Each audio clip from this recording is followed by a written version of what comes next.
Yes. The salvation means the good acceptance by Allah.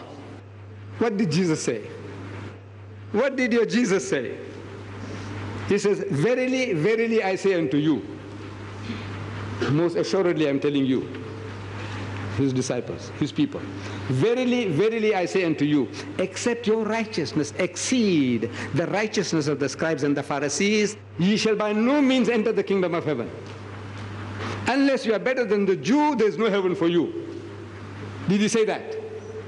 Did Jesus say, unless you are better than the Jew, there is no heaven for you? Did he say that?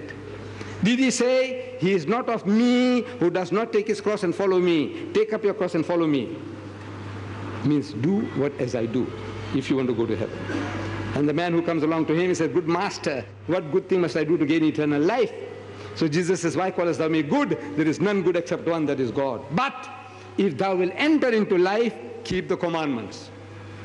Means life eternal, keep the commandments. So Islam teaches you the same thing. Keep the commandments of God. Believe in Allah and do His bidding. Wa akhiru da'wana.